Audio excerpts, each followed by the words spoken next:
Hi guys, ఎలా ఉన్నారు? Welcome back to my short mini vlog. ఈరోజు నేను చాలా చాలా హ్యాపీగా ఉన్నాను. ఎందుకు అంటే అమ్మ వస్తుంది గైస్ ఊరు నుంచి. సో తనని పిక్ చేసుకోవడానికి మేము స్టేషన్కి వెళ్తున్నాము.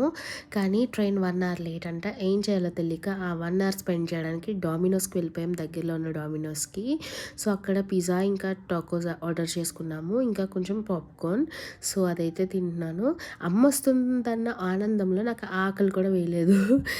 మామూలుగా అయితే ఫుల్ తింటా, కానీ ఇంకా ఆ రోజు టెన్షన్గా అమ్మ వచ్చేస్తుంది అని వెళ్ళిపోవాలన్న కంగారులో సో స్టేషన్కి అయితే మళ్ళీ వచ్చేసాము. 6 అయిపోయింది. చూసారా ఎంతమంది జనం ఉన్నారో, ఫెస్టివల్ సీజన్ కదా, సో చాలామంది ట్రావెలింగ్ చేస్తున్నారు కదా. సో జాగ్రత్తగా వెళ్ళిరండి గైస్. ఇక్కడ లాస్ట్కి అమ్మ అయితే వచ్చేసింది. చూసారు కదా నా హ్యాపీనెస్, ఇంకా అమ్మ హ్యాపీనెస్. నేను ఒక్కదాన్ని కిడ్ కాబట్టి మా మమ్మీకి నేనంటే చాలా చాలా చాలా చాలా ఇష్టం. సో తర్వాత అక్కడి నుంచి మేము పెద్దమ్మ ఇంటికి వచ్చాము. ఎందుకంటే ఆ రోజు మా పెద్దమ్మ బర్త్డే. సో పెద్దమ్మ బర్త్డే సెలబ్రేషన్స్ జరుగుతున్నాయి అక్కడ. మా కస్తూరి పెద్దమ్మ పులావ్ ఇంకా మటన్ కర్రీ, చికెన్ ఫ్రై అన్నీ చేసింది. మేమైతే డిన్నర్ చేసేస్తున్నాము. ఇక్కడ మా చెల్లికి మా పెద్దమ్మ తినిపిస్తుంది. ఇదిగోండి మా పెద్దమ్మ బర్త్డే అనమాట. చూసారా నాకు కూడా పెడుతుంది. ఇక్కడ మా మమ్మీ, మా పెద్దమ్మ వీళ్ళందరూ మాకు ఒకటే గైస్, మదర్ లాగానే. మేమందరం కూడా అలాగే ఉంటాం, చాలా ప్రేమగా.